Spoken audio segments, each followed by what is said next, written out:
संपूर्ण ब्रह्मांड मेरे किसी एक अंश में स्थित है। ओहो, क्या कहा भगवान ने? यानी तू जो मुझे ये समझ रहा है कि मैं तेरे रथ का सारथी हूं, वो तो हूं मैं, लेकिन मेरा असली रूप कुछ और है। ये सूर्य चंद्रमा तारे ऐसे ब्रह्मांड, ये तो एक ब्रह्मांड है पूरी पृथ्वी समेत, ऐसे अनंत ब्रह्मांड मेरे में समाये हैं। वाह, ऐसा रूप है भगवान का, ऐसे भगवान, और इनको मैंने क्या बना दिया? सारथी। तो अब अर्जुन की हालत खराब हो जाती है। भाई आप जो है कोई बहुत बड़ा अधिकारी हो या कोई बहुत बड़ा कोई सेठ हो या कोई कुछ भी हो और उसके बारे में आपको जानकारी नहीं हो और आपने उसको कह दिया अरे नीचे बैठना है यार, तो क्या है यहाँ बैठूंगा मैं तो, ऐसे अरे पानी गिलास लिया, सुन नहीं रहा था, पानी गिलास लिया भाई। अब वो ले आए, मान लो वो सो नहीं करे अपने आप और आपकी बात मान रहा है और आपको पता चले कि ये तो ये है, तो क्या हालत हो आपकी।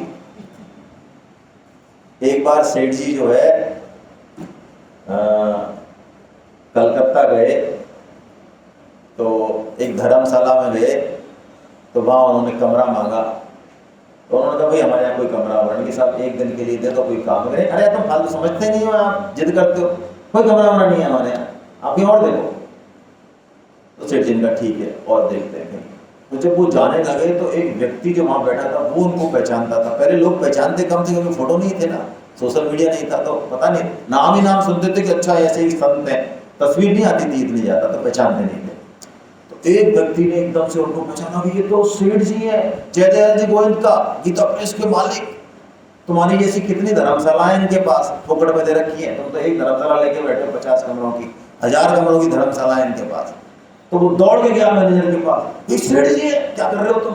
तो वो एकदम से आया और उनके पैरों में पड़ गया कि महाराज चलो बढ़िया से बढ़िया कमरा आपके लिए है। तो सेठ जी ने मना कर दिया कि मैं जो है व्यक्तिगत काम से आया हूँ, भाई तुमने मना कर दिया एक बार, सेठ जी के लिए तो कमरा है लेकिन मेरे लिए तो कमरा नहीं था ना। तो अब उस आदमी की क्या हालत हुई होगी। तो ऐसे ही यहाँ अर्जुन की हालत हो रही है। अर्जुन जो है अब भगवान से कहते हैं कि प्रभु आपने जो अभी अभी बात कही कि अपने इस अनंत रूप को, उस विश्व रूप को यदि मैं देखने योग्य हूं तो मुझे दिखा दीजिए। यदि आप नहीं दिखा पाए, आप तो दिखा सकते हैं लेकिन मैं योग्य नहीं हूं, तो कोई बात नहीं, मैं आप जो कह रहे हैं उस पर पूरा पूरा विश्वास करता हूं। तो अर्जुन ने एक बात कही, अगला श्लोक लगाओ। तो भगवान ने बड़े प्रसन्न होकर अर्जुन से कहा, अरे अर्जुन देखो, ये ऊपर का श्लोक तो मैंने बोल दिया, ऐसा मान लो, पीछे का पढ़ लेते हैं। अब भगवान क्या कहते हैं अर्जुन की इस प्रार्थना पर, पश्य में पार्थ रूपाणि सतशोथ सहस्रसा नाना विधानि दिव्यानि नाना वर्णाकृतीनि च। अरे अर्जुन तू एक क्यों, तू मेरे अनेक रूपों को देख, अनेक वर्ण वाले। नेक्स्ट और क्या कह रहे हैं, अर्जुन तू अपने इन चरम चक्षुओं से मेरे रूप को नहीं देख पाएगा, इसलिए नीचे की लाइन पढ़ रहा हूं बस, दिव्यम ददामि ते चक्षुम पश्यमे योगमैश्वरम। अरे मैं तेरे को दिव्य चक्षु देता हूं। ओहो क्या बात है। अच्छा, इसमें एक बड़ी महत्वपूर्ण बात है, क्या अर्जुन को ये आइडिया भी है कि भगवान का विश्व रूप कैसा है और उसको देखने के लिए क्या क्या योग्यता चाहिए? क्या ऐसा आइडिया भी है? नहीं है ना। तो जब आइडिया ही नहीं है तो वो मांगेगा क्या? मांग सकता है? आप ऐसी चीज मांग सकते हो जिसके बारे में आइडिया नहीं है? सोचो जरा, आप में से कोई ऐसी चीज मांग सकता है भगवान से जिसके बारे में आपने न तो सुना, ना जाना, ना देखा, ना दिमाग में खोपड़ी में आई नहीं अब तक वो बात? मांग सकते हो? तो देखिए क्या मैसेज है यहाँ पे। अर्जुन ने भगवान के ऊपर छोड़ दिया सब कुछ कि आप दिखाना चाहो तो ठीक है और नहीं दिखाना चाहो तो भगवान ने उसको वो दिया जिसके बारे में वो सोच भी नहीं सकता। और यदि हम भगवान के आगे लिस्ट लेके खड़े हो जाए कि भगवान देखो ऐसा ऐसा कर दो, हमारे साथ ये कर दो, तो भगवान जो देना चाहते हैं हमको अब वो नहीं दे पाएंगे। क्यों? हमने लिस्ट लगा दी, आड़ लगा दी। इसलिए क्या करना चाहिए हमको आज से प्रण कर लेना चाहिए कि हम भगवान का भजन करेंगे, भक्ति करेंगे, उनसे बात करेंगे, चर्चा करेंगे, लेकिन मांगेंगे कभी भी कुछ। क्यों? क्योंकि भगवान को सब कुछ पता है। क्या माँ को नहीं पता कि बच्चे की जरूरत क्या है? अरे माँ को तो हो सकता है फिर भी पता नहीं हो, बच्चा रो रहा है, अब माँ और डॉक्टर सब खड़े हैं, लेकिन कुछ नहीं पता चल रहा कि कोई लंगोटी टाइट हो गई है या कोई इसका पेट में दर्द है, कुछ पता नहीं चलता। माँ को कुछ नहीं पता रहता बच्चा को क्या दुख है, बच्चा बोल के बता नहीं सकता। लेकिन भगवान तो सर्वज्ञ है, भगवान को तो एक एक नस का, एक एक कोष का पता है। तो जिसको सब कुछ पता है उसके सामने हम क्या मांगेंगे? और यदि मांगेंगे तो मांगने के लिए हमारी हथेली देखो कैसी है, छोटी है कि बड़ी है? छोटी सी है। अब भगवान देना चाह रहे हैं, इतना आ जाएगा इसमें? तो मांगना बहुत बड़ी मूर्खता है। भक्त कभी भी भगवान से मांगता नहीं है। अर्जुन ने यहाँ छोड़ दिया, अब तक तो वो इस दूसरे ट्रैक पे था। अब उसने कह दिया प्रभु आप दिखाना चाहो तो दिखाओ, नहीं तो मुझे तो विश्वास है। तो भगवान ने कहा तू एक नहीं तू हजारों देख, और देखने के लिए तुझे दिव्य चक्षु चाहिए। 3 चक्षु होते हैं। एक तो होते चरम चक्षु जो हम लेके आए अभी। हम सबके पास कौन से चक्षु है? जब हम भगवत गीता का सहारा लेंगे, भगवान का सहारा लेंगे, तो ये चक्षु किस में प्रकट हो जाएंगे? ज्ञान चक्षु में। ये ज्ञान चक्षु बदल जाएंगे। ज्ञान चक्षु का मतलब फिर इस संसार का हमको वास्तविक रूप दिखने लग जाएगा कि ये संसार है क्या, ये जो दिख रहा है ये नहीं है, इसके अंदर जो तत्व है वो भगवत तत्व वो दिखने लग जाएगा।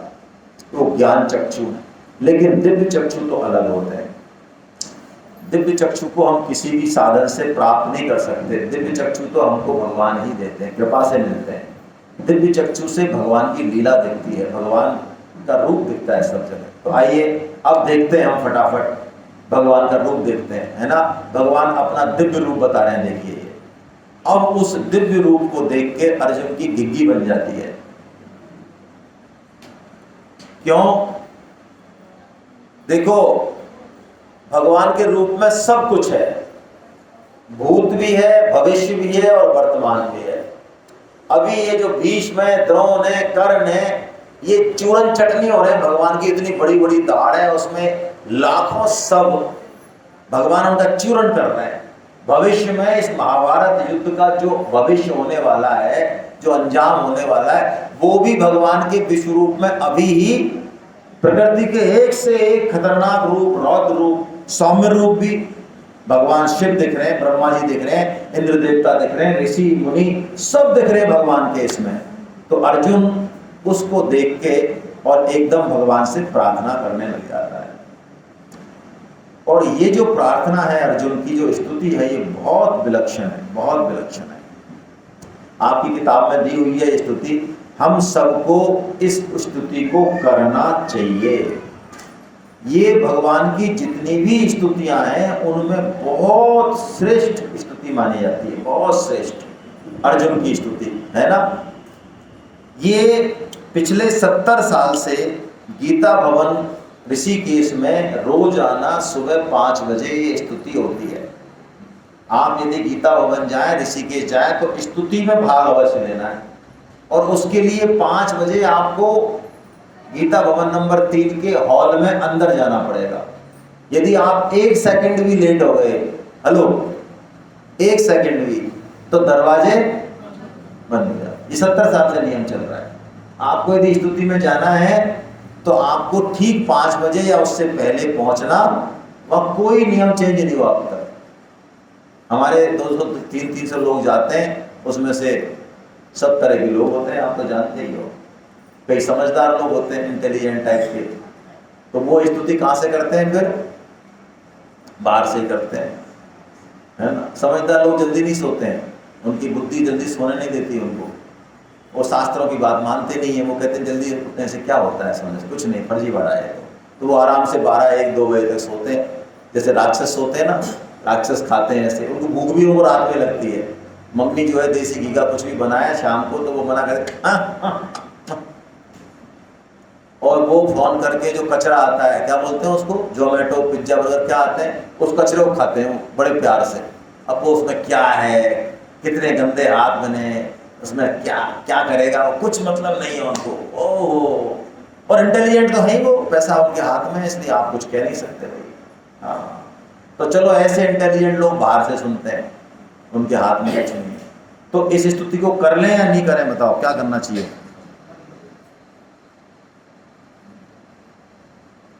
या अर्थ समझ लें? चलो कुछ श्लोक कर लेते हैं, कुछ श्लोक। ये श्लोक आपके सामने, यहां से स्तुति शुरू होती है ना। ये पहला श्लोक है। वैसे तो पहला श्लोक भगवान गणेश का है, आपकी इस किताब में लिख रहा है, फिर 2.7 है, फिर 8.9 है, उसके बाद ये है। 3 श्लोक और आते हैं इससे पहले, फिर ये श्लोक है। मैं इस श्लोक को बोल देता हूं बस ऐसे ही, है ना, जिससे आपको पता चले। पश्यामि देवांस्तव देवदेहे सर्वांस्तथा भूतविशेषसंज्ञा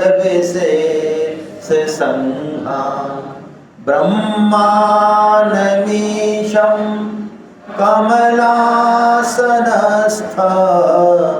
मृषीश्च सर्वान् नुर्गांश्च देव्या। ये पहला श्लोक है, ठीक है। तो अर्जुन स्तुति करते हैं भगवान की, और हमको अब एक बात समझनी चाहिए, ये जो प्रार्थना है ना, ये सबसे बड़ा योग है।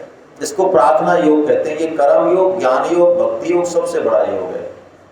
यदि कोई भगवान की महत्ता, उनका प्रभाव जान के और भगवान की प्रार्थना करता है मन ही मन, ऐसा मान लो सब कुछ प्राप्त कर लेगा वो। और प्रार्थना कब निकलती है हृदय से? जब हमारे मन में किसी के प्रति श्रद्धा होती है। जैसे आपका क्या नाम है? भूपेंद्र जी।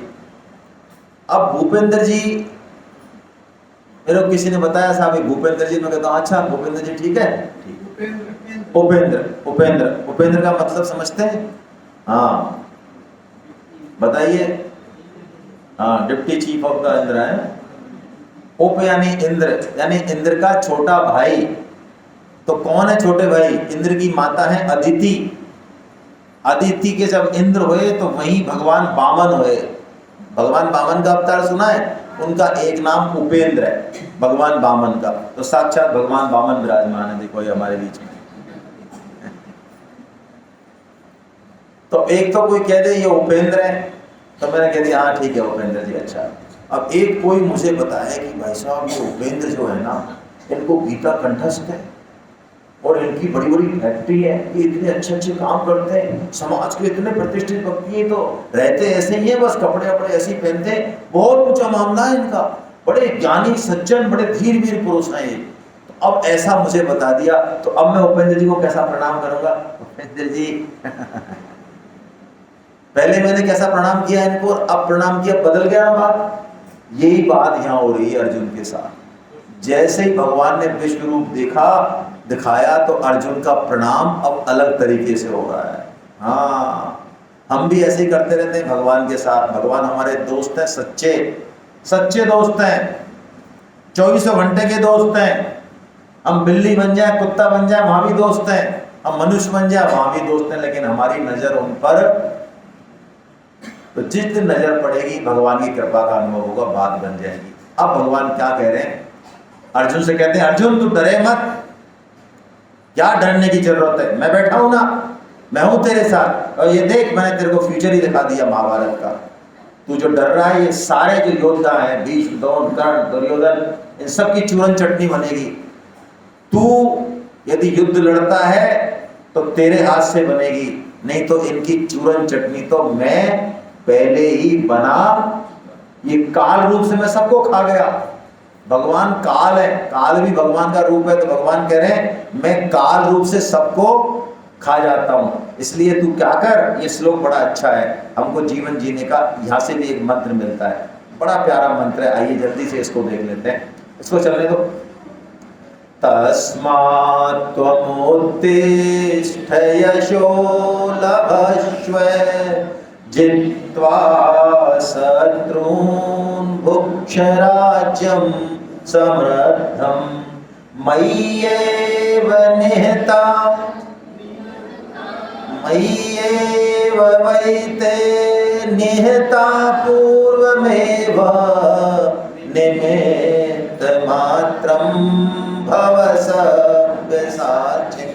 भगवान ने ऐसा मंत्र दिया यहाँ, अर्जुन से कहा, अर्जुन देख, मैंने इन सबको मार चुका हूं मैं, तू नहीं रहेगा, तू नहीं युद्ध करेगा, तब भी ये बचने वाले, तो तू क्या कर, अरे तू तो निमित्त मात्र बन जा। भव सव्यसाचिन्, इस शब्द को पकड़ो, निमित्त मात्रम भव सव्यसाचिन्। सव्यसाची कहते हैं जो दोनों हाथों से मान चलाए, उसको कहते हैं सभ्य। यानी हमको इस समाज में, देश में पूरा 100% लगाना है। हम कंपटीशन दे रहे कोई भी, तो भी 100% लगा देना, सव्यसाची का भगवान ने। लेकिन वो काम हो जाए हमारे हाथों से, वो सफलता मिल जाए, हमको मान बढ़ाई मिल जाए, मान लो दुनिया हमारा पूजन करने लगे, तो अपने आप को क्या मानना है? निमित्त मात्र। हम क्या है? निमित्त। हमको बल्कि भगवान का एहसान मानना चाहिए, लोगों का एहसान मानना चाहिए। क्यों? भगवान मेरे को निमित्त नहीं बनाते, इसको बना देते। ये काम मेरे से कराया तो मैं यदि समझू ये मेरे से हो रहा है, ये मेरे से नहीं हो रहा, ये भगवान की ताकत से हो रहा है। हाँ, फोटो मेरा लग रहा है ऊपर, तो यदि मैं घमंड करूंगा, अभिमान करूंगा, तो भगवान इसका फोटो लगा देंगे। कौन सी बड़ी बात है? भगवान चुटकी बजाते ही जो है किसी को कुछ भी कर सकते हैं। तो हमको जीवन जीने का मंत्र बना लेना चाहिए, है ना, इसको। बस अब अंतिम श्लोक निकाल दो भाई, है ना, अंतिम निकाल दो। हाँ, ये बस बस बस बस एक ही श्लोक बाद है। ये जो श्लोक है, इसमें हम भगवान के उस प्रभाव को समझें, महत्ता को समझें और भगवान की तरफ चलें, इसका मंत्र दिया है। अंतिम श्लोक इस सेशन का, आइए पढ़ लेते हैं। 55वां श्लोक 11वें अध्याय का।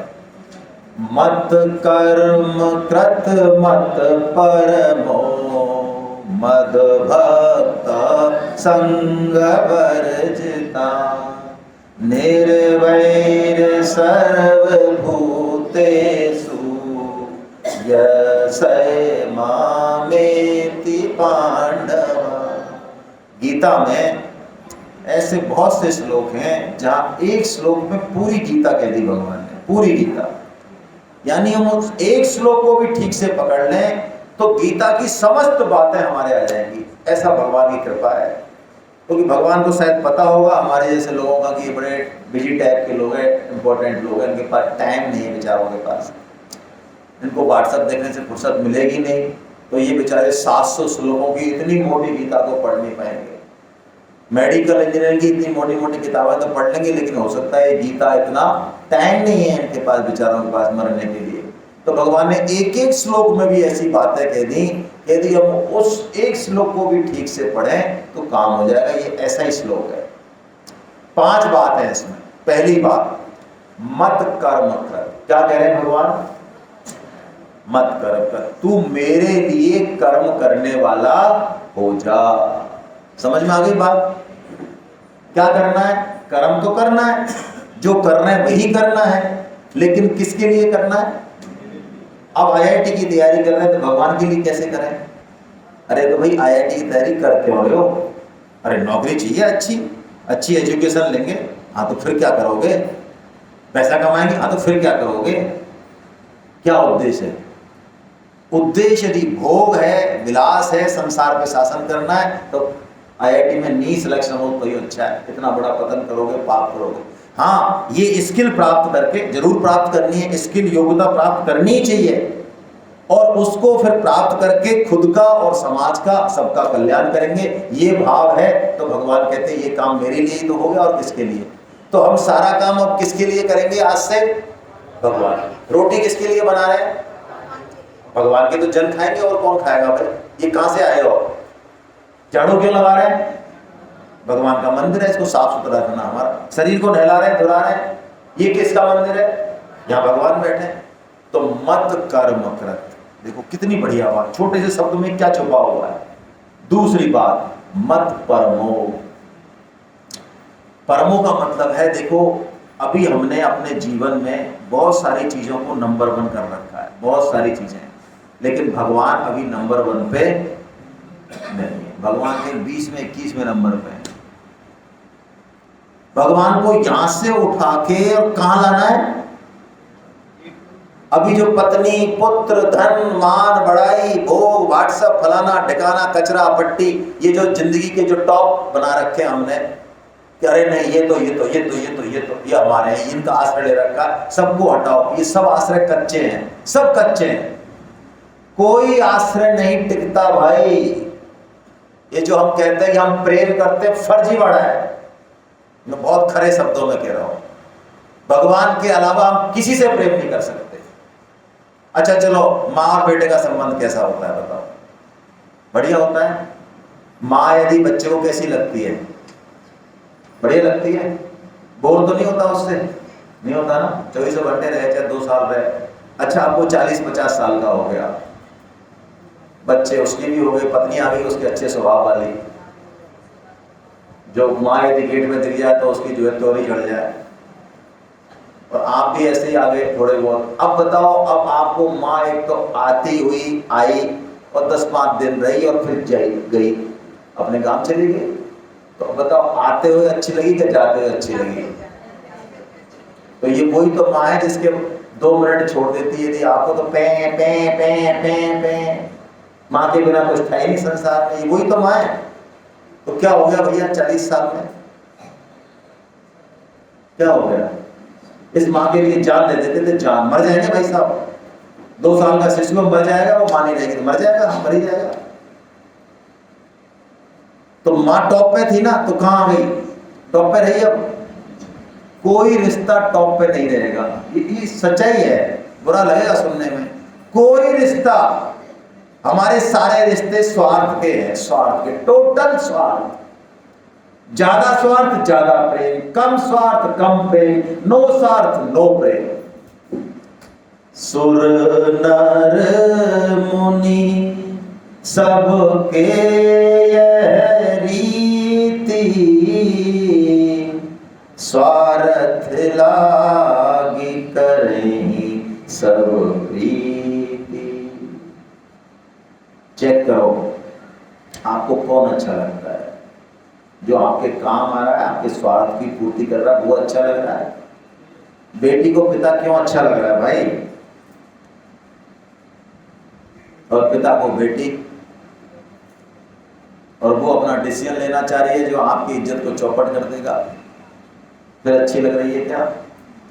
बेटा घर से निकल गया, आपकी एक बात मानी नहीं, आपको डुबो गया, 10 जगह से लोन ले आया आपके नाम पे, आपका पाटिया साफ कर दिया और बदतमीजी और कर रहा है। तो वही पिताश्री जो जान छिड़क रहे हैं कि क्यों नहीं आ रहे हो साहब गीता पढ़ने? क्या करें भाई साहब, बच्चों के पालन पोषण में लगे हुए, टाइम नहीं है कि भाई गीता तो फिर पढ़ लेंगे भाई साहब। वही पिताश्री अखबारों में विज्ञापन दे रहे हैं कि ये जो फलाना सिंह है, जो कि हमारे पुत्र हैं, अब ये हमारे नहीं है, इनसे कोई भी जो लेन देन करेगा उसकी गारंटी हमारी।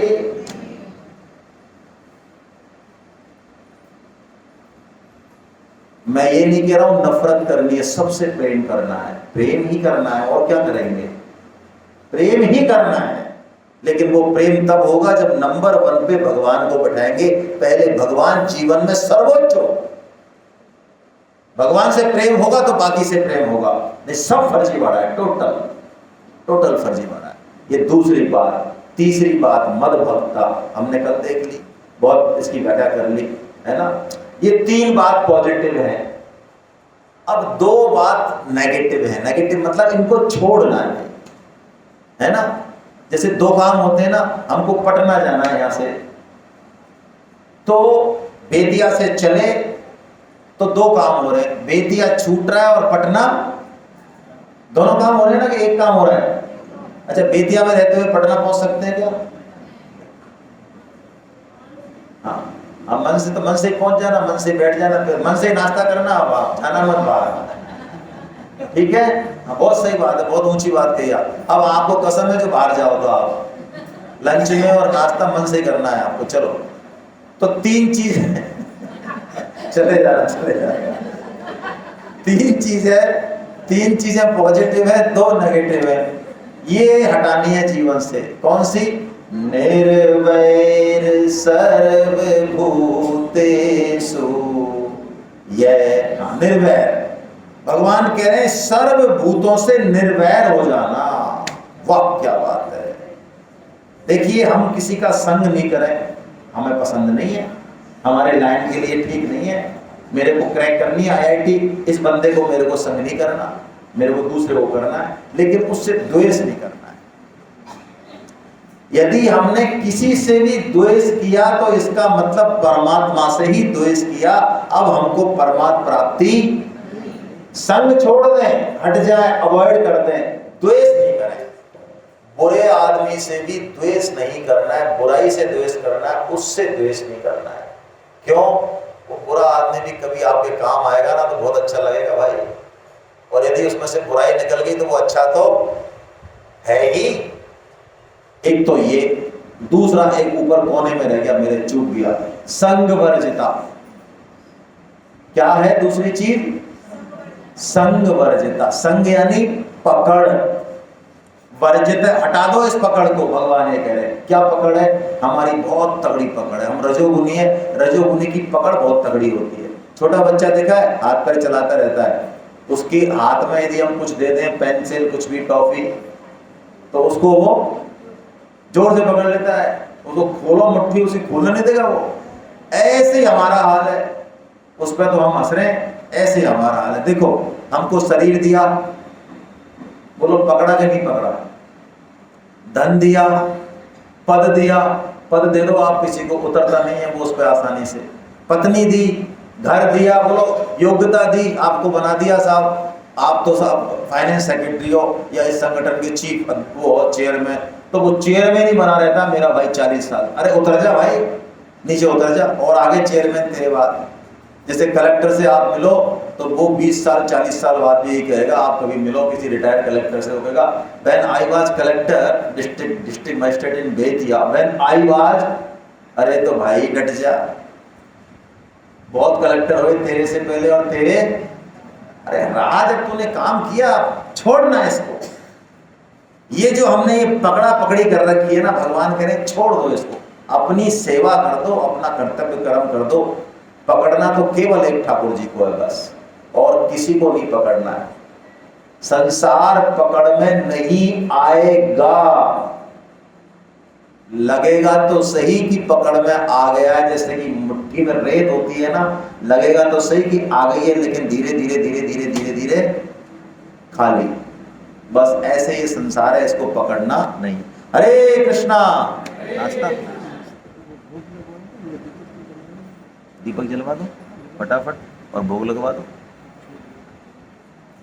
दीपक जलवा दो, तुम बुला लो किसी को भी, वो दे दे भाई, वो देना, नहीं वो दे रहा।